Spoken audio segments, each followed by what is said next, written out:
This is the Troutbitten podcast. Troutbitten. Troutbitten? Troutbitten. Troutbitten. Troutbitten? Yeah, Troutbitten. Troutbitten. It's about trout. Wild trout. This is Troutbitten.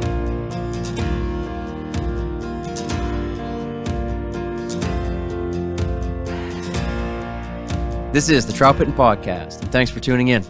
My name is Dominic Swantowski. I'm the owner of Troutbitten and the author of troutbitten.com. All right, this is episode 7 of season 9 on the Troutbitten podcast. And we've spent 2 of the last 3 episodes deep into the weeds of nymphing tactics. Those were technical discussions where we attempted to go a little further down the line than we have before into the specifics, into the nuances of the tight line tactics that we all love so much. But tonight, it's time to break away from all of that. We want to think, talk, and tell stories about our favorite rivers. We'll share some of our history with these places and discuss what connects us to these moving waters. Some of our favorite rivers meander and roll through stunning scenery and enchanted tracts of wilderness. Because as most trout fishermen quickly realize, the pursuit of wild trout especially will take you into some of the most beautiful valleys on earth. But some of our other favorite rivers run through towns or behind old factories. Maybe they're paralleled by a highway or narrowly channeled by railroad tracks on either side. These places can be just as special, just as meaningful and treasured for what they hold, for what they teach. All of these favorite rivers have made an impact on who we are as a person, not just as an angler. Because for so many fishermen, a home water is precisely that. It's a home, a place to rest, a place to seek comfort and rejuvenation. These rivers are places to share with those we love or to seek an adventure alone. Our favorite rivers are as integral to our experience as the rods, leaders, lines, and tactics. They define our fishing, and they become part of our lives too. So let's get to all of that in a moment. But first, let's bring in the Troutbitten guys to answer the question that kind of brought this whole episode topic to the forefront in the first place. This one comes from Lisa Elron in California. Austin Dando, here he is. Will you read this question, bud? For sure. All right. So Lisa says, "Hey, Troutbitten, we love your podcast out here, and I frequently share your articles with my friends. I know the way that people tend to fish for trout is very regional. I was wondering this. Do you think the way you go about catching trout applies everywhere, or does it mostly apply to eastern waters with your wild brown trout? Also, we'd love to hear a podcast on taking pictures while on the water. Troutbitten puts out some amazing photography, and it would be cool to hear some tips. Whether you use this question or not, thanks for Troutbitten. Keep it up. We're listening." Thanks very much, Lisa. That's really nice. Hey, that's cool. Yeah. I'll first say, next week we're going to talk camera stuff. Josh and I have been talking about that for a while. I'm not exactly sure what we'll try to cover there because it's a big topic. We all carry cameras on the water. And I've gotten that question from more than just Lisa. Like, hey, how do you take those photos? What's the best way to transport gear on the water and to take some fish selfies, as we like to call them? Yeah. Yeah. So Lisa's question, Grope, do you want to? I feel like you should lead us off here. Yeah, I think it's a good question, and I Here's would Matt Grobe. answer. Oh, am I good? Am I I'm live? just You hear me? introducing you. Oh, thanks, Yep. buddy. You're so People good. should know who you are. We're feeling good, right? We're feeling good. It's a nice hat. It looks good. Steelers won. Looks Yeah, sharp. Let's go. Steelers. I think the tactics you learn in your regional waters are effective throughout. And I obviously have experience with that, having spent most of my life in Pennsylvania and then moving to Montana. Yeah. Pretty different. But I think you know, regionally, all the waters don't fish the same. Like, No. you know, you guys have a lot of really good water there. And I would say, like, your general tactics you take to all those waters, but each little stream has a little nuance that you know, you do a little bit different, right? And so you always go to these places with an open mind. You have a core set of skills that I think translate to all the waterways you fish. And then you have to be open-minded that it's, you know, every waterway is a little different. They carry different insects and bugs and, you know, different trout populations where she mentions wild brown trout. And if you don't have wild brown trout, you need to be mindful of that, because those different fish species do act different than brown trout. And so that's my answer, my best try to answer her question. I like it totally. Yeah, I think it's a lot of it. I've fished East and West Coast and a little bit in the Midwest, but I would say that the tactics are very much overlapping in terms of what can work, but obviously patterns are going to differ. The type of waterway in terms of the size of it may change a lot. And, out here in the East where we live, we have a lot of our limestone kind of cold spring streams. You might fish a lot of tailwaters out West, and, all those things can impact the type of prey opportunities that the trout have, and how the nuance of the water temperatures may change feeding windows and things like that. But as far as like tight line tactics, contact nymphing, and the monorig, all those things are certainly things that can be used anywhere in the country. Right on. I agree, Trevor. I think what it might come down to is the mechanics of the fly rod and the presentation and the drift does not vary from East to West Coast, in my opinion. A good drag-free drift is going to catch trout. It is what it is. Well, in the West as it does in the East. But as Trevor just mentioned, your flies and specific patterns may vary greatly at some points, but the general baseline of how to deliver a fly and present it, I don't think varies a whole lot. But the fish do.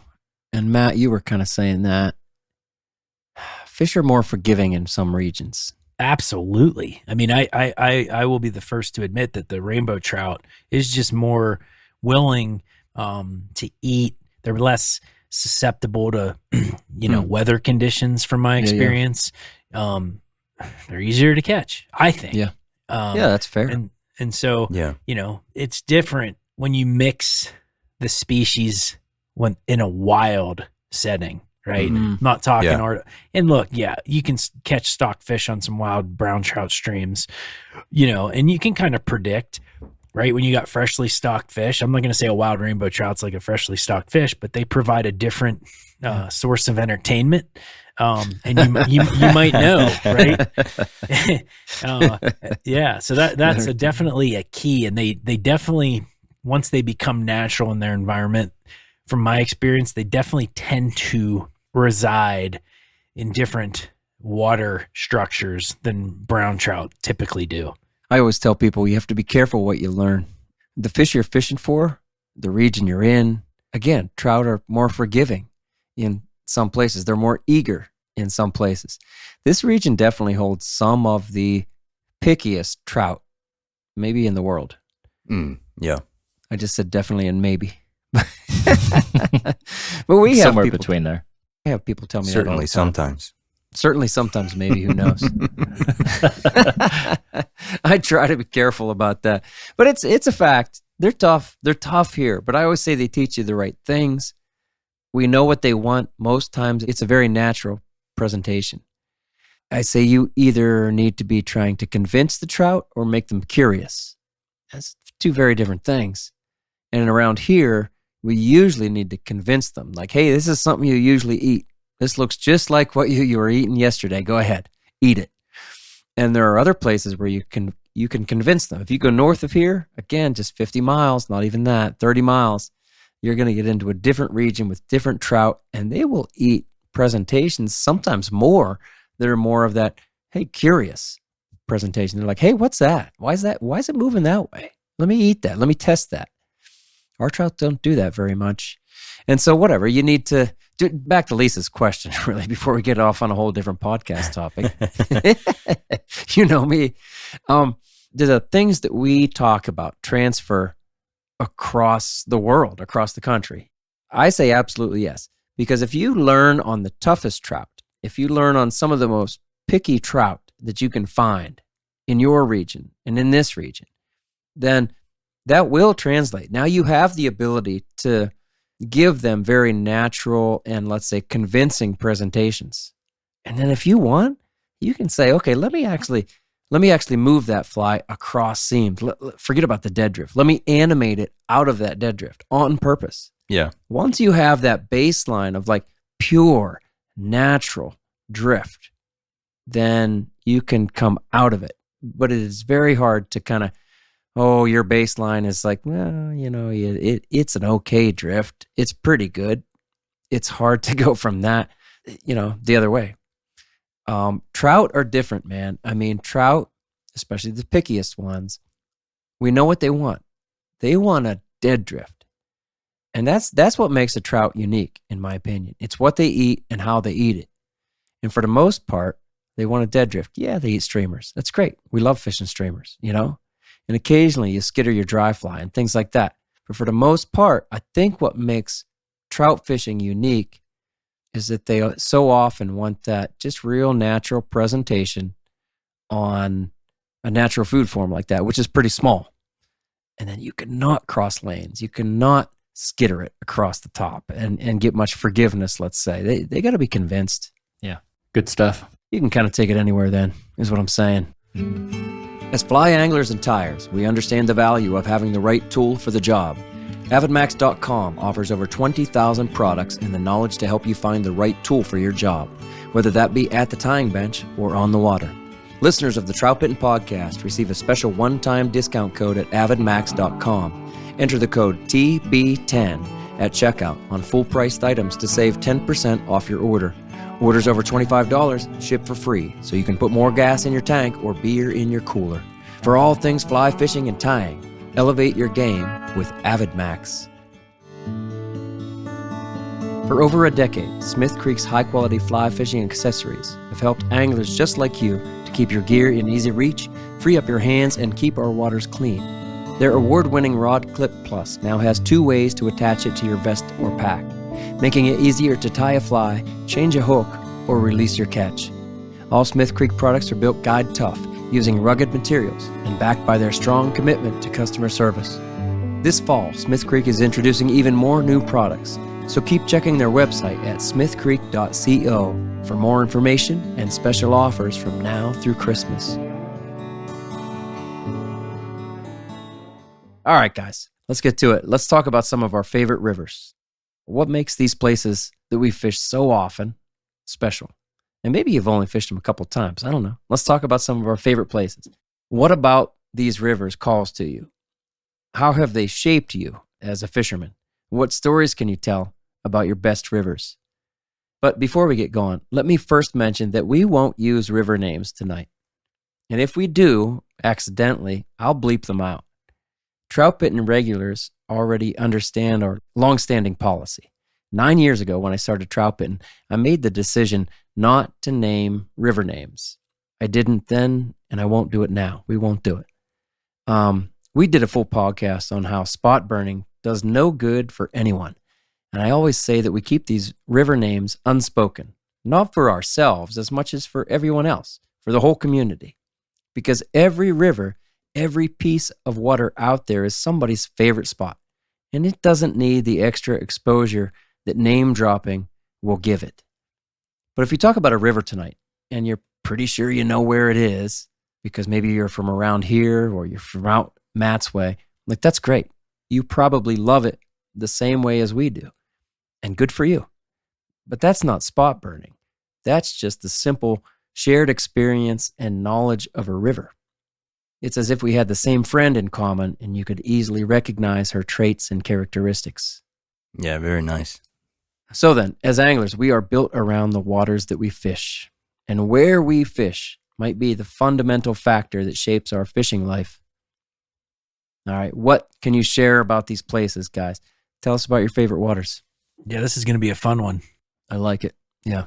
Yeah. You know, I think before I would dive into what makes the river my favorite to fish as far as physical characteristics go, right? I think that's half of this is the physical characteristics, the type of water, how often I'm able to fish it, you know, the scenery. Yeah. You know, I think memories for me are big. And as I mentioned before, have moved around a little bit, right? And I had three primary places that I've lived. I spent a good bit of time up in your area where you guys are at now. And, you know, what makes those rivers some of my favorite, and one in particular, is just the memories and the time I spent on those waters with loved ones. That alone, and I one in particular that you guys fish often, it's just memories of camping trips and, time spent with my dad and on the banks and watching insane insects emerge at night. It gives me tingles thinking about it, right? Because I spent the better half of my youth on those banks. And that time when you're young, I was in late teens, early 20s, into my late 20s. I spent a lot of time on the banks of those rivers, and that at that time in your life, man, you don't realize it, but you only get it once, right? You only have the time where your brothers are young and you don't have commitments from, wives, not that that's a bad thing, or kids of your own, but you're with, for me, it was time with my dad and my brothers and no distractions but us, right? The boys on the river. And I would look forward to that. And to this day, that alone takes that river up to the top of my list, and nothing, other rivers for other reasons will come close to that, but I'll never get that time back with my dad, right? My dad passed away, and so that for me, those memories are what makes, that river in particular, even though it blows out a lot, my favorite. You're talking about, right? I'm talking about, for me, just because we camped there, man. Good choice. For 14 days. I mean, you did that for 10 years. 14 days, 10 That's years. amazing. Dom, you still do it, right? Right. With my dad. And so, and you just, you never get that intimate bonding. No TV, no cell phone. You don't get service up there. Right. We camped blessing for a while. Don't get service. Yeah, we tent camped for a while, right? And we'd ride our bikes. I mean, I learned I still can think of all the pockets and that every island braid. And I'm sure they've changed a little bit through the years, but the log, I can visualize all of that stuff, right? The numerous rattlesnakes I've almost stepped on back there, and black bears at night, getting into the garbage cans along the railroad path. And I mean, I could go on and on, right? And there's rivers out here I love, and I'll get into them for different reasons. But I don't have, my brothers come out, right? But my dad was able to come out here once, right? And so I just don't have those types of memories attached to these rivers out here. So not to get too deep, I suppose, about it. So your dad's gone. Yep. And you could go to his gravesite. Yep. But perhaps going to these places on that river, or even a better way to connect and to remember and to get back to your dad that way. That's how I feel about these places. We do not forget those memories. Nope. Yeah. Whether it's somebody who's gone or Austin, you and I, the places that we've fished on that same river. Sure. They're there. Those places are there, and they feel like they are yours. I think that's one of the coolest things about a river. And hopefully most listeners out there have places like this where they're not overrun with anglers that, like, every day, they're getting 10 anglers. That's a different experience. Hopefully most people out there have these places where you go, yep, that's kind of my spot. Sure. Yeah, those are special.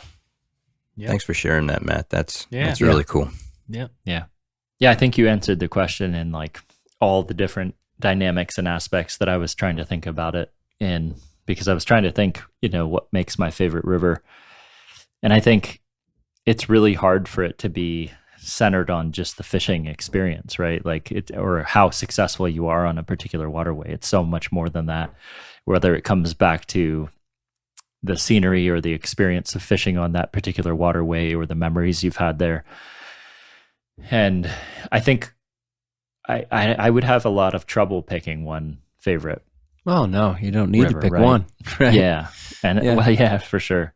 Well, and even it's just fun to kind of just think about, what aspects or what attributes would I even draw out to pick from. And having grown up in a small town in Pennsylvania, the Allegheny River, I think there's some waterways we fish that run through small towns in Pennsylvania that have kind of still an industrial feel. And there's something about those, I think, that will always grab something in me that just feels like home and feels like what I'm used to. And I don't know, there's something in the midst of kind of the depressing sometimes nature of small towns in Pennsylvania.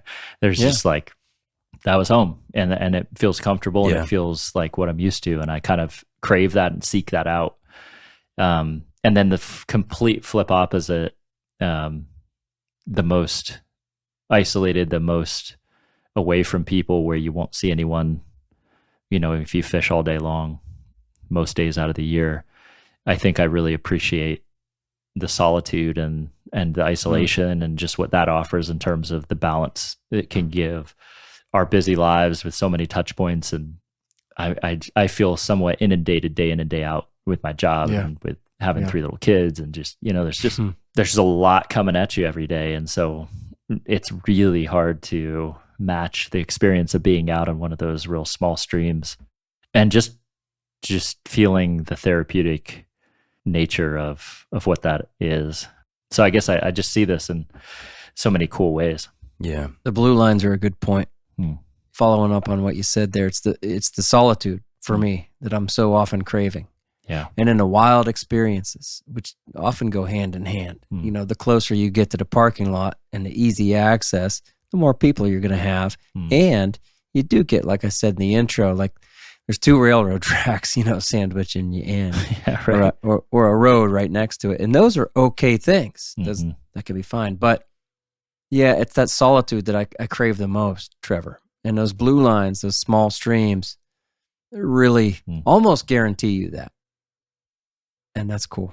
I think too, maybe the first waters, at least for myself, that I remember fishing.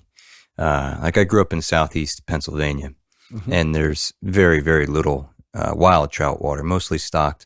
But I grew up fishing for smallmouth and panfish in streams that are fairly scenic. They're different than here. They would wind through farms and valleys, and they had a lot of history connected to them. I waded waters that George Washington and his rebel patriots would have crossed and fought alongside.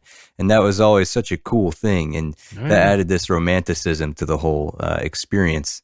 But even though those waters, they're not like amazing fisheries by any means, they hold a sort of origin story in my heart for the sport of fishing and fly fishing too.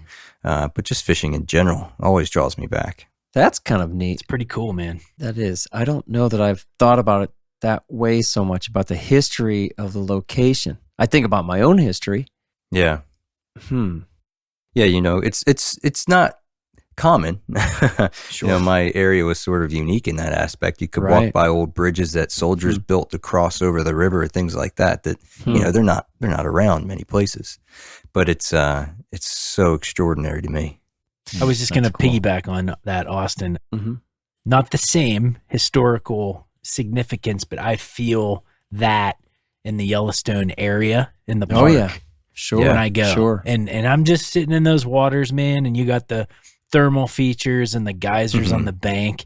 Yeah, and there's that, right? It's just pretty cool. I don't even care if I catch a fish. Like it's significant for different reasons, and boy, that goes up the list out here, right? I have different tiers. I got my home water that will always be my home water, which is Pennsylvania. Right. And then now's my, newer home water out here in Montana. Yeah.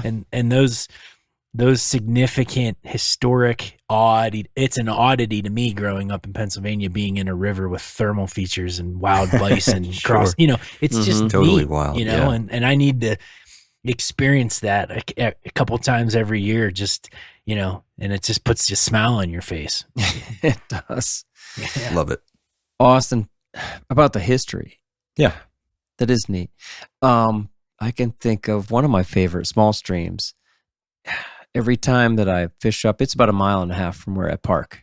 And I'm fishing small streams pretty fast, usually with a dry fly, and just hitting all the, kind of cherry picking on my way up, all the good spots. And I assume it's like a logging community. There are some remnants of all of that. There are foundations.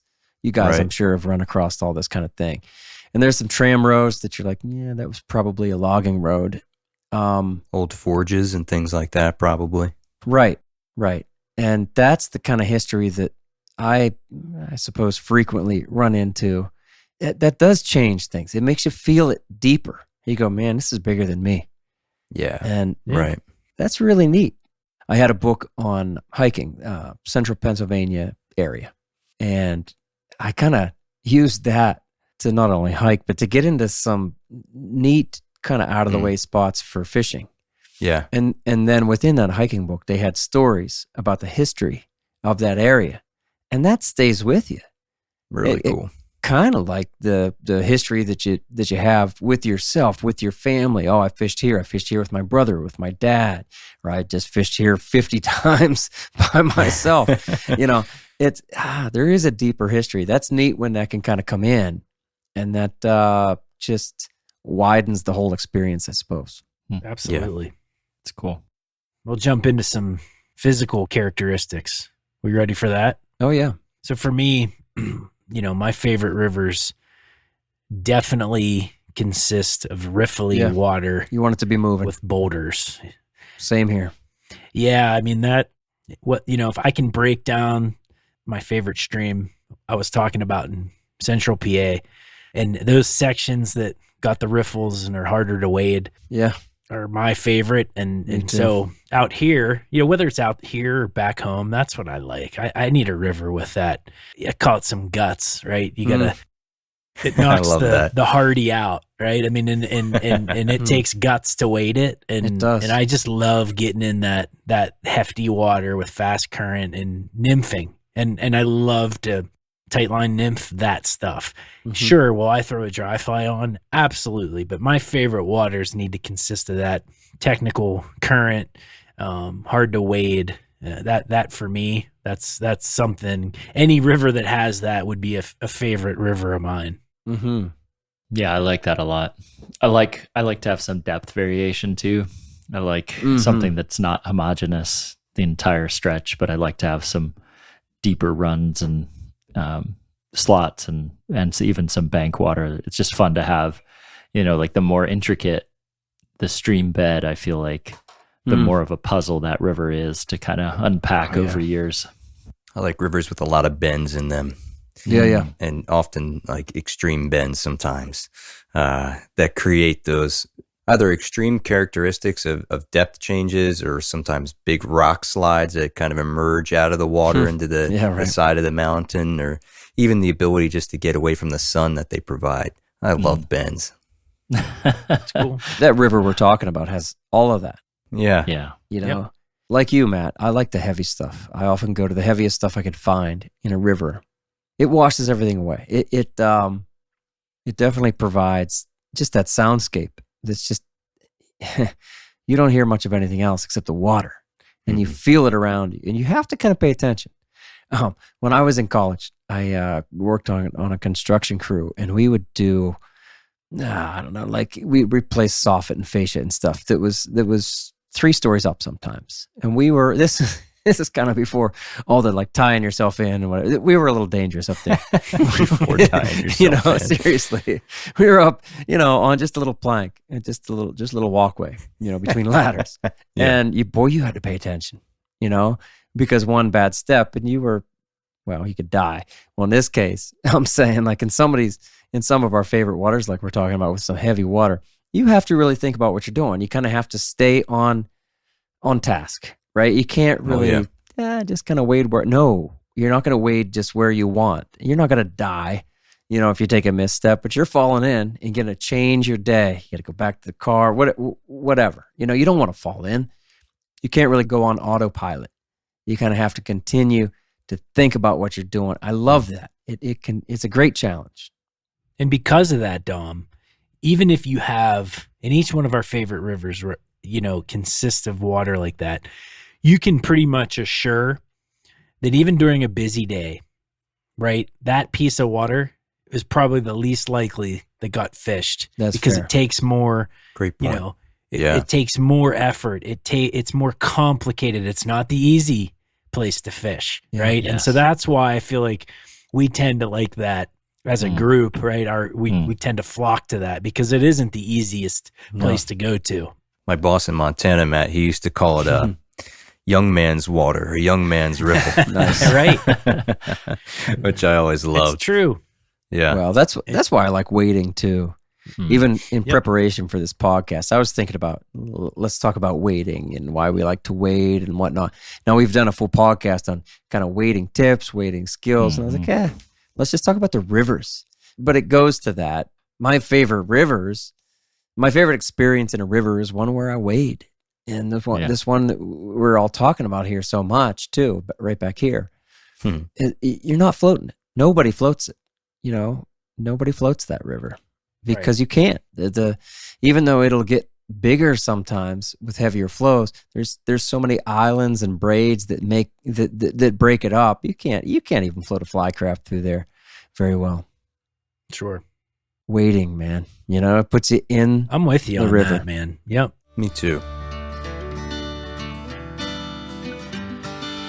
Whether it's after a fishing trip or at a backyard fire, you can bet the Troutbitten crew has a case of New Trail Broken Heels along with us.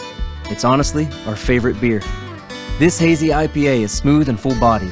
Hand-selected Citra hops lead to notes of bright clementine and juicy ruby red grapefruit. Broken Heels is a keeper. New Trail beer is proudly brewed in Williamsport, Pennsylvania, and delivered cold to your favorite craft beer retailer every week. At New Trail, it's not about being the best angler. It's about getting out there. So enjoy nature's moments and reward yourself for a day well fished with New Trail Broken Heels. It's Troutbitten's favorite beer.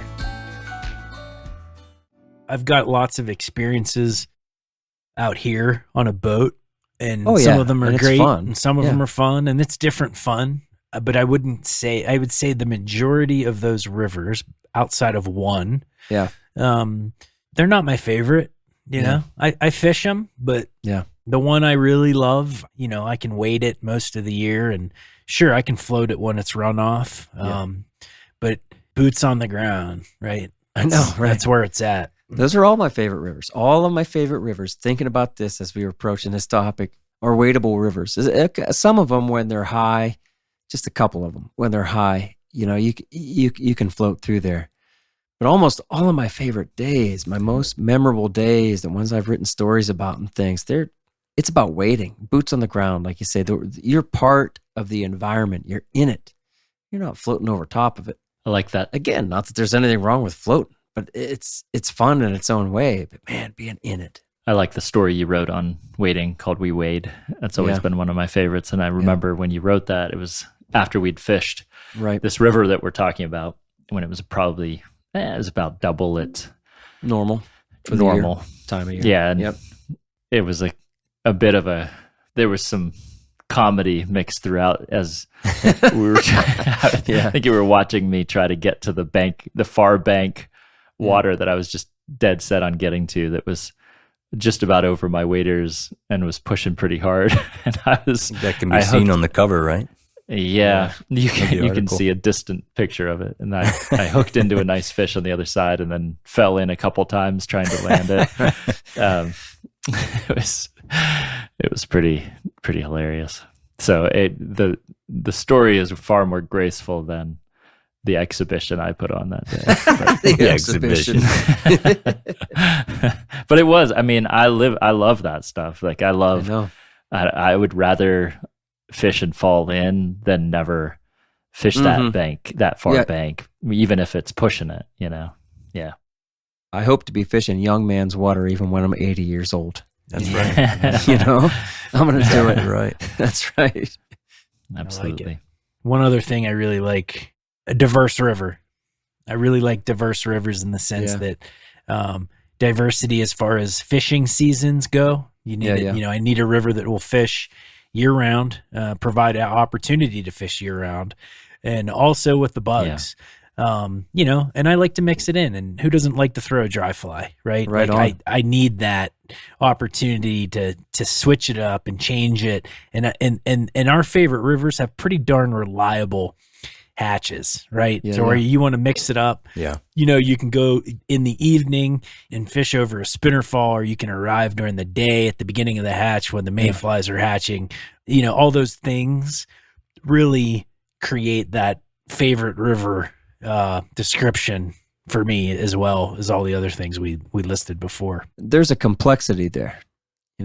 It's not just go there and throw a mop fly and it's going to catch fish. It's not just throw a woolly bugger or an Adams or whatever, an elk hair caddis, and it'll catch fish every time. No, there is a complexity. There is a mystery, like you said, Trevor. There's a puzzle to figure out.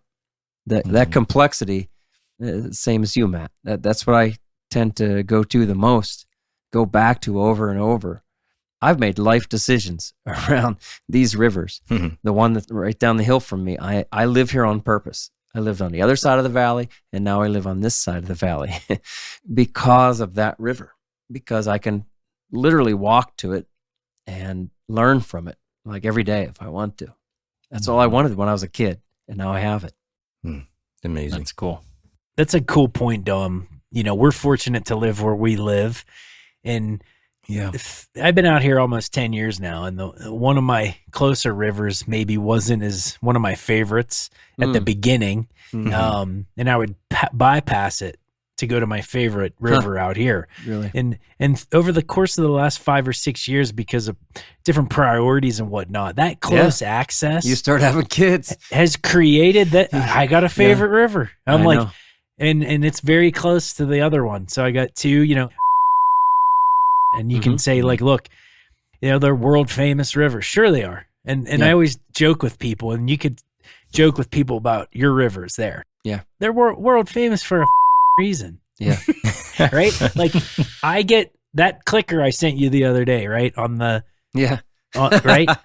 That's shoulder season stuff though, right? You guys can experience stuff like that in the shoulder seasons. Yeah. I'm not getting that on foot in July. Right.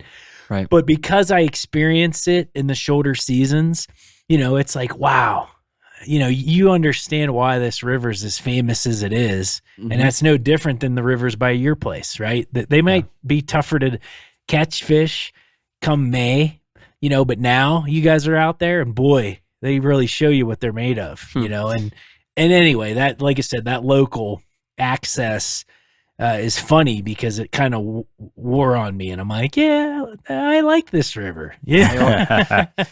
Often I think our favorite river is our home water, the one that we're closest to.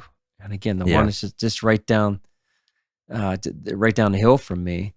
That is my favorite water in many ways. And if I have the time, if I have the full day, I'm going to the one that we've been talking about the most. Absolutely. Right, that's where I'm going, almost without a question. Yep. We're so fortunate that we have a couple other just limestone streams that are absolutely the same quality, full of wild trout, slightly different experiences.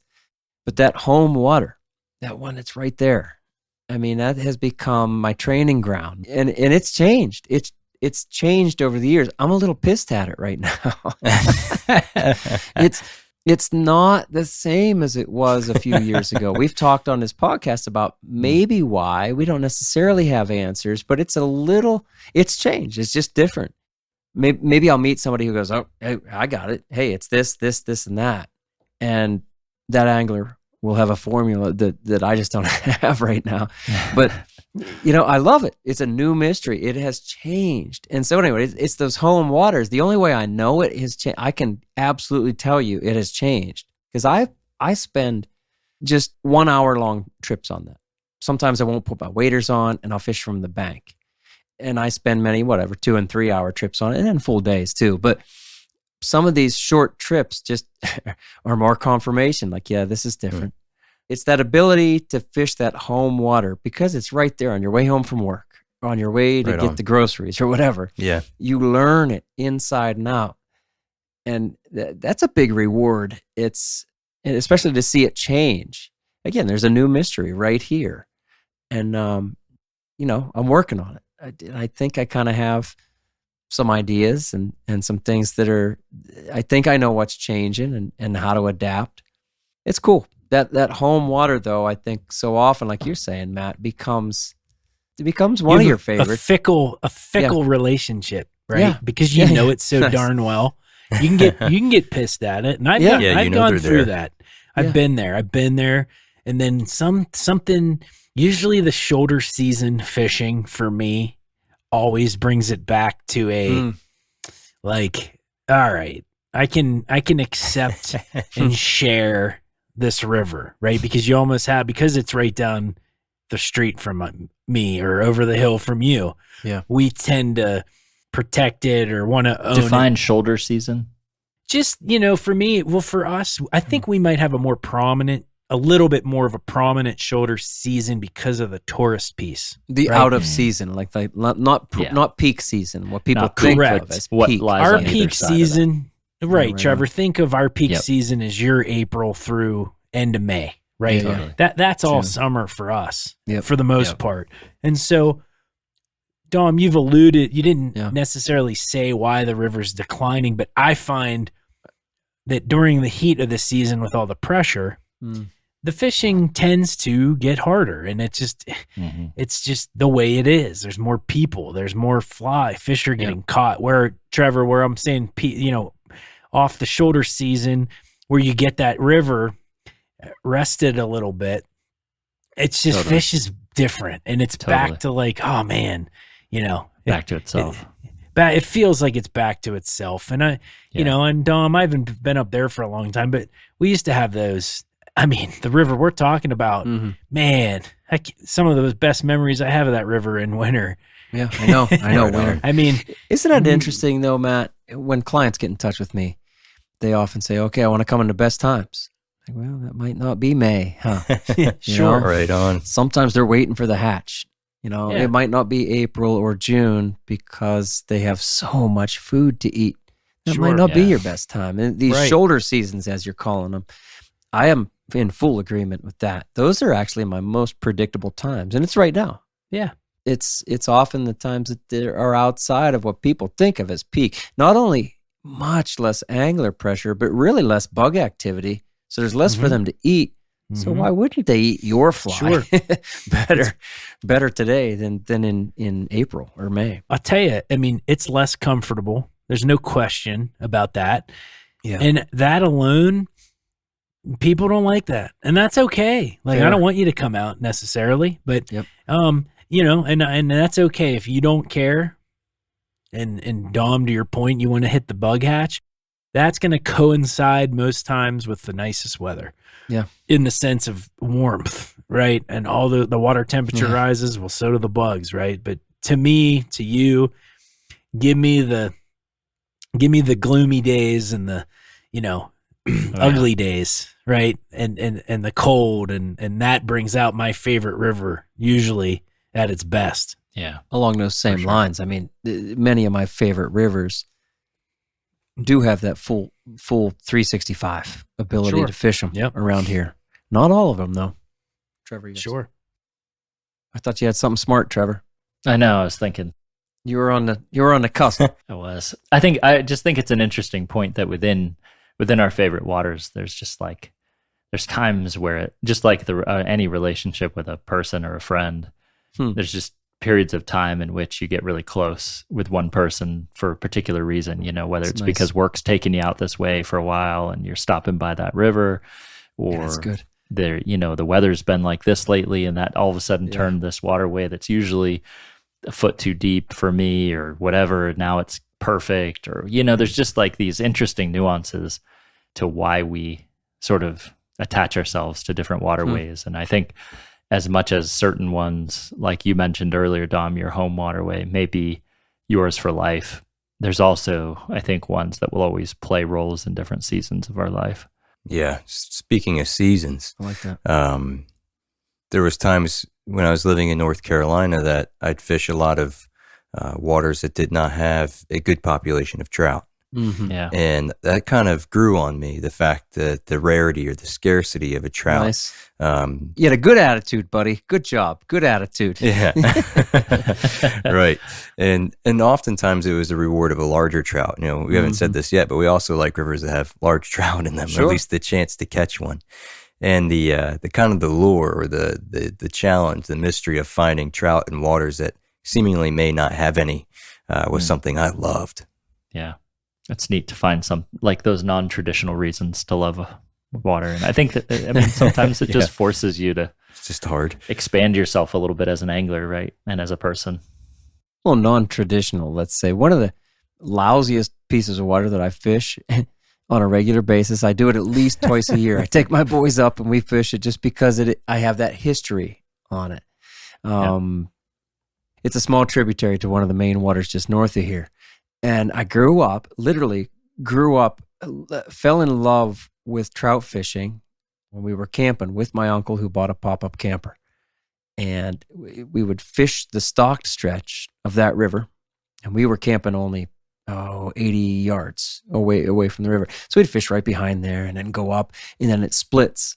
And right where it splits, it's actually what Pennsylvania Fish Commission defines as a wilderness trout stream.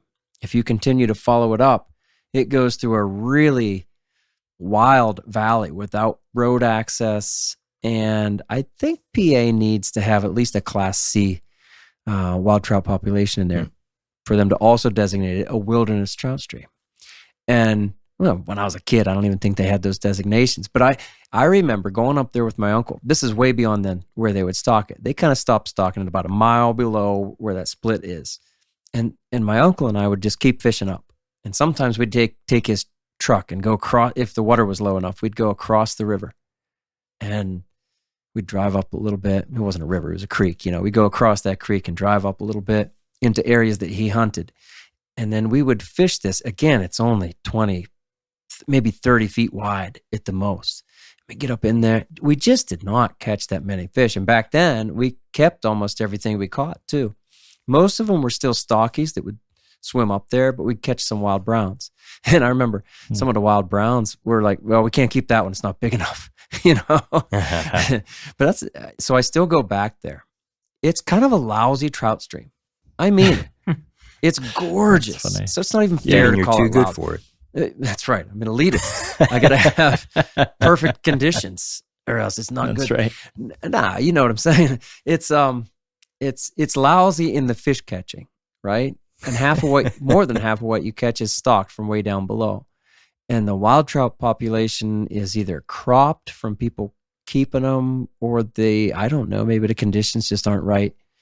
You don't catch that many nice fish, right? Never blame the fish. Never.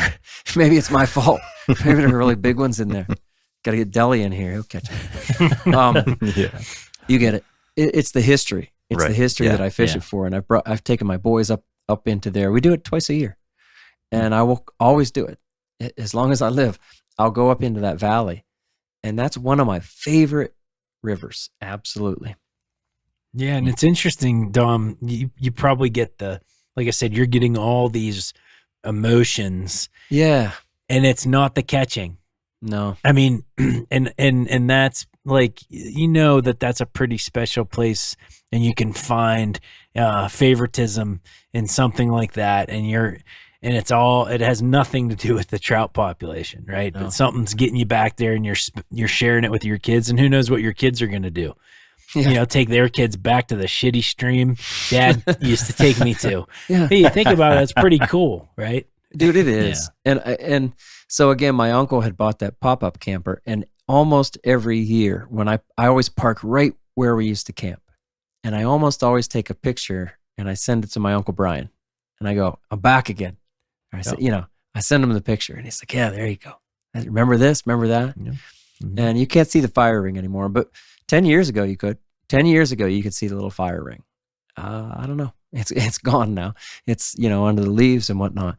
That is it. That's a good reason to go back and whatever. It's a special place. Sure. Precision Fly and Tackle is a family-owned business with a passion for the outdoors and a sense of adventure. They are anglers who enjoy every moment spent on the water with family and friends. Precision Fly and Tackle carries the widest selection of Euro rods, reels, lines, leaders, flies, and accessories. From the beginner to the advanced angler, Precision Fly and Tackle can outfit every angler, no matter the budget. Visit them online at precisionflyandtackle.com. Then use code Troutbitten10, that's the number 10, for 10% off your order. Gear up with Precision Fly and Tackle for your next adventure. It's interesting trying to peel back the layers of our favorite trout streams, and it's cool to listen to this because you take it for granted. And look, we all love to catch trout, right? Most of our favorite rivers are full of them. Yeah. That's right. But they're not, it's not everything, right? And those favorite trout waters that are full of trout usually have just as many memories with them as the numbers of trout per mile to make them special. Austin, yeah, that upper part. That is my favorite stretch. Right on. It's my favorite stretch of water that's small stream. And we did a full podcast on what we love about small stream waters. We talked about that a bit. It remains one of my favorite pieces of water, and I've sent a couple other people there. And that's the same type of water as the one I just described, except there's a lot more trout in it, Yeah, that's what it made me think of, actually. I've kind of mentioned this before in previous podcasts, but there was a time when I was in college and worked at a fly shop, and I felt overexposed to the sport and to maybe the people or the culture, and started to get a little burnout. And I remember even saying to Dom, like, something along the lines like fly fishing's annoying or something. He said, fly fishing's not annoying. The people who fly fish are annoying. Sometimes. You're right. Sometimes. So you sent me a pin up north into the country and said, go up here, spend a day, clear your head. And I did that. And I still remember that. More than the fishing. Right. It's still there. You should make a sticker that says that. Fly fishing doesn't suck. People suck. That's coming. We're going to get Josh on that design. That's probably more accurate, That's pretty nice. Anyway, Austin, that place is still there. You know what I mean? It's just, it's there. That's the coolest thing about these places. It could go through a factory. The trib to the, my home water that goes right through the factory, an old factory, right? Mm-hmm. Now there's different businesses and stuff there. That is one of the coolest. I don't know that it's one of my favorite pieces of water, but it's one of the coolest pieces of water around here. And we've all fished it. Matt, I know you have too, right? Yep. Yeah, limited, but yes, I fished it. It's one of the most unique experiences that you'll ever have. Beautiful water. It is. Imagine it without the factory on your left side. The debris. And all the stuff in there. Yeah, there's a lot of debris. There's like wires and pipes and of course rocks and whatnot. There's all kind of like almost industrial waste, let's say, in there. And you got to fish around it. And then you go, ooh, nice trout, But again, it's real close to here. And it's one of the coolest places. I wouldn't want to be without it. It's unique. Again, we're real blessed right here to have all of these fancy waters, right? These world-class trout streams. People come from all over the world to fish them.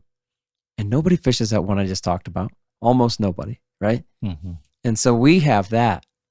Yeah. That's that local knowledge. We go, well, hey, oh, wow, there's a car or two in every parking spot. I'm going up to that branch. I'm going to fish that because nobody will be. And then they aren't. They are not. They are not there. And that's ours too. And that becomes your favorite. Right. And you start fishing seasonal that favorite. Day after day. That's right. That's right. Seasonal favorite. That's very true. I have seasonal favorites. Coincides with the heat of the summer. And that's when I find myself into the blue lines and wet wading and dry fly fishing. But for that 6 weeks or 7 weeks, I have a few favorite, right? I got 2 or 3 favorite streams that are only fish well for 6-7 weeks a year. They're either too cold, high, snow melt, and that's my favorite. I'll be like, well, I got these 2 favorites. I'm going to move on and give my home waters a rest. Yeah, totally. The only way you find that kind of thing is really by fishing all the time. Yeah. And whatever, we all have people ask us, how to find it. Hey, how do I find that next water? Maybe people are even thinking that right now as they're listening, like, oh man, I wish. But you just got to fish. You got to go out. You got to find those places and fish upstream of where the special regs. Who cares about the special regulations areas? Get outside of those that. boundaries. Go fish it. Of course, everybody's going to kind of start in that same spot. Everybody's going to fish the main access areas. Of course, that makes sense. Go ahead. And then branch out, find them, and you find those new favorites. That's for sure. Yeah. I was just going to say, you might find your new favorite water. Yeah. Going back to the one that we've hit on quite a bit tonight.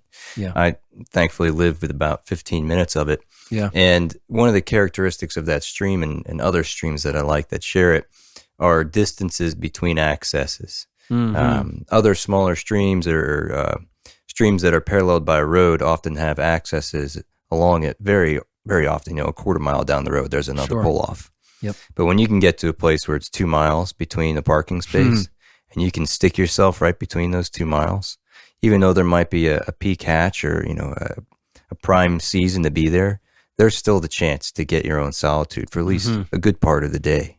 Yeah. That's a big deal. You go back to the solitude. It's all yours. Yeah. Yep. Hey, anything else, guys? What do you have? What do we miss? So I would just say oftentimes our favorite rivers are easily the places that we catch the most fish out of. Fair enough. Or it's a numbers thing, or it's solely based on success in the net. Hmm. But I just would like to end with the fact that it's not always about that as much we've talked about it tonight. It's about the people we've shared it with, the people who have enjoyed it before us and the people who enjoy it long after us. That makes it so special and important to us as well. So if you're always hunting after numbers and sometimes that doesn't satisfy, look for other ways to enjoy the place. Yeah, buddy. Right back to that history, right where we started. Yeah, for sure. Get out and find your favorite waters. Right on. All right, there it is.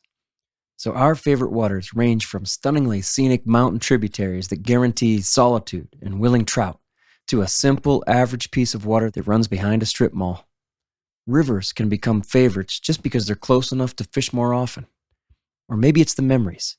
Maybe it's what we've learned from challenging rivers, marginal water, hard to wade, or a skinny, flat water that's full of spooky trout. Every trout water out there is someone's favorite for 1,000 different reasons. And we quickly learn that all trout rivers are good. Once you step in, feel cold water pushing past, and sink into the moment. Thanks for listening, everyone. Dr. Trevor Smith, will you read us out? I will. The doctor is in. That's right. Remember, the Troutbitten Project is a free resource for all anglers. The Troutbitten website hosts over 1,000 articles with endless stories, commentaries, tactics, tips, and more. Find what you like through the top menu and through the search page. Navigate by way of the categories and tags, too. Be sure to find the Troutbitten YouTube channel, now featuring the Troutbitten Tips series, the Fish and Film series, and the Troutbitten Flybox, all in collaborations with Wilds Media. Thank you for listening to the Troutbitten Podcast. Please give the show a 5-star rating on Apple Podcasts or Spotify and leave a comment, because it really helps. Until next time, friends, fish hard, enjoy the day, and find your life on the water.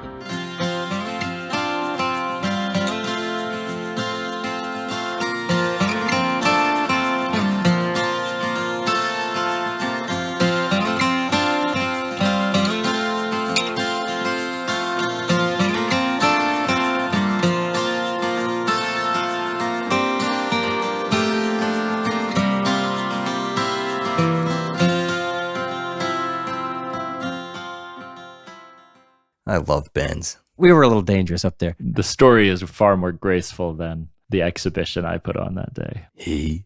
No. Yeah, I like this river. Say, okay, I want to come in the best times. Like, well, that might not be May, huh? Bill Dell tested positive. He's lonely.